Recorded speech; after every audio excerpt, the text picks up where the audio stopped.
एक और नए वीडियो में आपका स्वागत है। इस वीडियो में हम डिस्कस करने वाले हैं social contract theory political science की।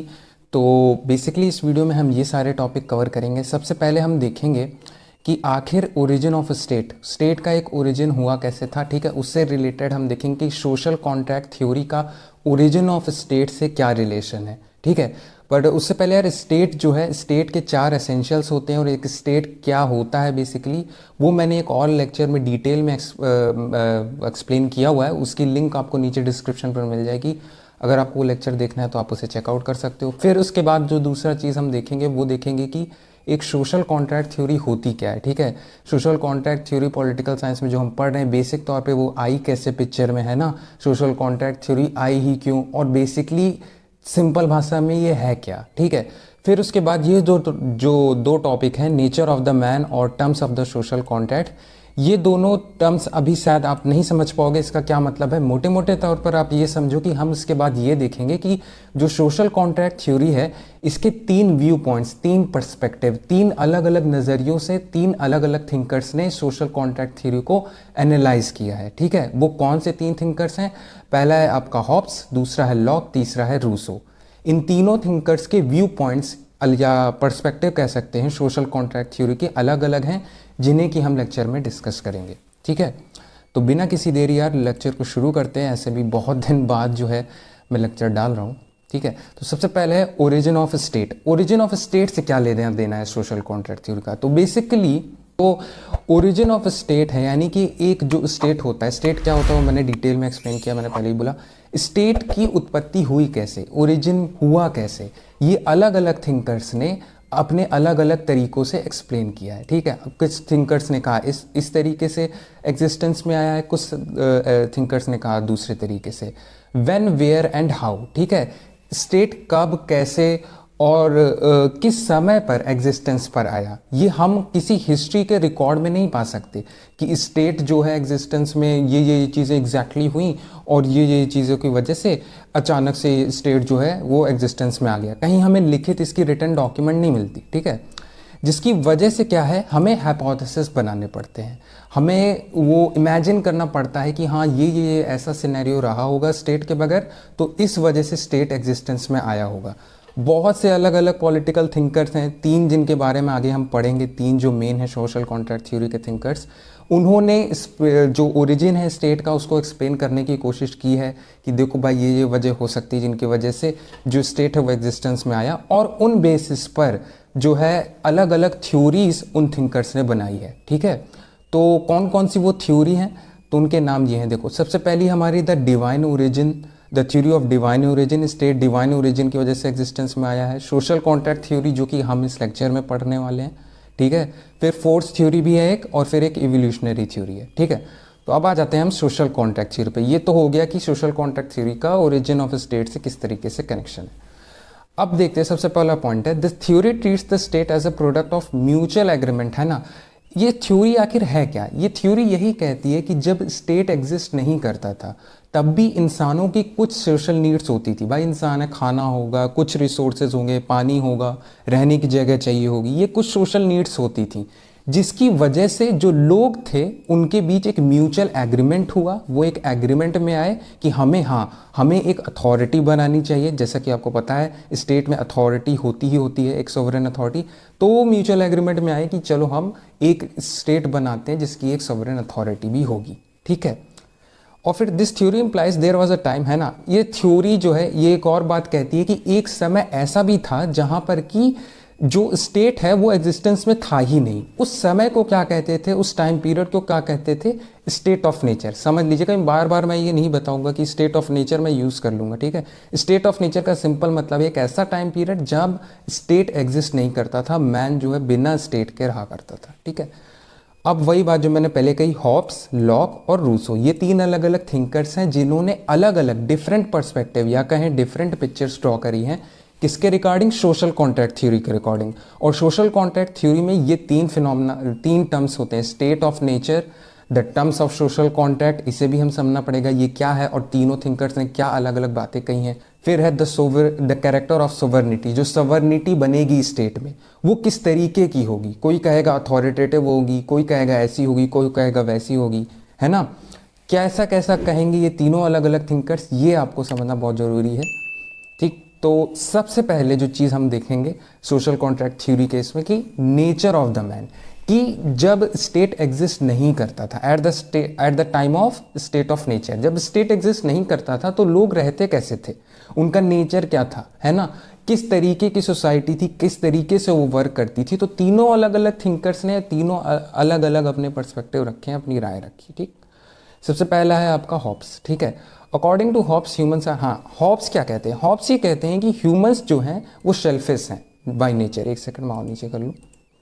हाँ, हॉब्स ये कहते हैं कि humans are selfish by nature, humans जो हैं यानी कि जो हम इंसान हैं वो बहुत ही सेल्फिश है नेचर में, और सेल्फ इंटरेस्ट जो है वही मेन रीज़न होता है ह्यूमंस का उनके हर एक्शन के पीछे। यानी कि ह्यूमंस कोई भी काम करेगा तो वो अपने भले के लिए करेगा, सोसाइटी का कुछ भला नहीं चाहेगा, वो कंप्लीटली सेल्फिश होता है by nature he, by default वो ऐसा ही होता है, ऐसा हॉब्स का मानना है। Everyone wants to fulfil his own pleasure, है ना, ठीक है, बट फिजिकल, ये बात कह रहे हैं कि हर इंसान जो है अपनी इच्छाएं पूरी करना चाहता है, ठीक है, और वो प्लेजर तो सीख करता ही है, अपना सेल्फ इंटरेस्ट में प्लेजर तो सीख करता ही है, साथ ही पावर ओवर अदर्स, यहाँ पे ओवर नहीं लिखा है, पावर ओवर अदर्स, वो अब दूसरे लोगों के ऊपर पावर भी पाना चाहता है, वो चाहता है कि दूसरे लोग भी उसकी बात माने, उसके कमांड में रहें। बट चूंकि जो मैन है यानी कि बाय नेचर जो फिजिकल स्ट्रेंथ है, जो मेंटल स्ट्रेंथ है, यानी कि जो क्षमताएं हैं इंसानों की वो एक जैसी हैं, समान है, इस वजह से सारे man, all man stand in natural fear of each other, सारे इंसान अपने एक दूसरे के डर में रहते हैं। किसी को भी चाहते तो हैं एक दूसरे के ऊपर पावर ओवर अदर्स, कौन नहीं चाहता, सेल्फ इंटरेस्ट में ये भी आ गया पावर ओवर अदर्स, बट चूंकि वो फिजिकल और मेंटल एक जैसे हैं इस वजह से वो एक दूसरे के डर पे रहते हैं। ठीक है, self preservation was embodied in law of nature. Law of nature यहाँ पे क्या है, लॉ ऑफ नेचर एक तरीके से समझ लो प्रकृति का कानून, है ना, ठीक है, प्रकृति का कानून मतलब कि कहते हैं जैसे शेर है वो हिरन का शिकार करता है, ये प्रकृति में है उसके, बाई लॉ ऑफ नेचर वो यही चाहता है, उसका ये राइट है, उसका नेचुरल राइट है कि वो शिकार करके मासूम से मासूम जानवर को खा सकता है। उसी तरीके से हॉब्स क्या कहते हैं कि इंसानों के केस में जब स्टेट नहीं था तब सेल्फ प्रिजर्वेशन जो है उनके लॉ ऑफ नेचर में इम्बॉडीड था, बाय लॉ वो यही चाहते थे, यही उनका नेचुरल राइट था। ठीक है, नेचुरली एक ही हक था उनका, वो था सेल्फ प्रिजर्वेशन का, जहां पर स्टेट एग्जिस्ट नहीं करता था, स्टेट यानी कोई सरकार नहीं थी, कोई राजा रानी वगैरह भी नहीं थे, कुछ नहीं था, उनका नेचुरल अधिकार, मूल रूप से जो उनका अधिकार था वो था सेल्फ प्रिजर्वेशन, कि भाई हम अपने जीवन की संरक्षण के लिए, अपने प्रिजर्वेशन के लिए कुछ भी कर सकते हैं। और यही जो रिक्वायरमेंट थी सेल्फ प्रिजर्वेशन की, इसी ने एक created a sense of duty in their minds of man from them to form the state. इसी रिक्वायरमेंट ने अपनी ही सुरक्षा के लिए उन्होंने, जो लोग थे उस समय के, ये इस एग्रीमेंट पे आए कि हमें एक स्टेट बनाना चाहिए जो हमारा सेल्फ प्रिजर्वेशन कर सके, हमारे भले के बारे में सोच सके, सोसाइटी में ऑर्डर ला सके। ठीक है, तो सेल्फ प्रिजर्वेशन था उनका नेचुरल राइट, जिसकी रिक्वायरमेंट की वजह से एक सेंस ऑफ ड्यूटी उनके माइंड में आई कि उन्हें एक स्टेट की फॉर्मेशन करनी चाहिए। ठीक है, तो ये था हॉब्स का। सो फार अगर आपको लेक्चर समझ आ रहा है, पसंद आ रहा है, तो वीडियो को लाइक और चैनल को सब्सक्राइब जरूर करिएगा। ठीक है, याद दिला देना होता है कि लोग लेक्चर देखते हैं निकल जाते हैं, करते नहीं कुछ।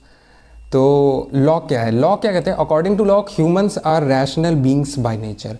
अब लॉ का पूरा अलग है, लॉ ये सब नहीं कहते कि भाई सेल्फिश है, नहीं है, वो उनका पूरा अपोजिट है, लॉ का हॉब से पूरा अपोजिट है।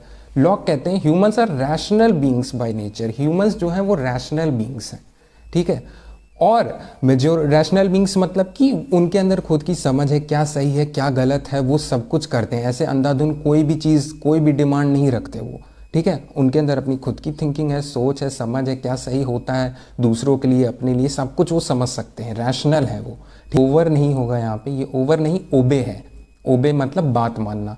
जो लॉ ऑफ नेचर है वो किस तरीके का है, यानी कि प्रकृति ने उनको कैसा बना रखा है कि वो उनके अंदर कुछ मॉरलिटीज़ हैं, वो हर काम ऐसा नहीं कि अपने भले के लिए करते हैं, सेल्फ इंटरेस्ट में करते हैं, सेल्फिश होते हैं नेचर से, नहीं, ह्यूमंस गुडविल में काम करते हैं, दे आर म्यूचुअल असिस्टेंस पे बिलीव करते हैं कि साथ मिलकर के हमें चीज़ें करनी चाहिए, और प्रिजर्वेशन तो होगा ही भाई, अपनी जीवन की रक्षा, रिसोर्सेज चाहिए जिससे वो सर्वाइव कर सके, वो तो हर जानवर में, केवल इंसान में नहीं।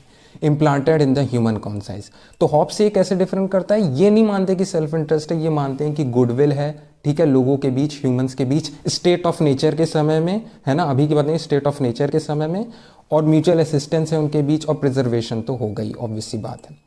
Absence of an established authority have made it difficult to, है ना, इसका। और फिर उसके बाद लॉक ने ये कहा कि क्योंकि उस समय, अब देखो हॉब्स से इनका डिफरेंस है, वो ये नहीं कहते कि लोगों के दिमाग में अपने आप एक सेंस ऑफ ड्यूटी आई और फिर कहा चलो स्टेट बनाए, नहीं।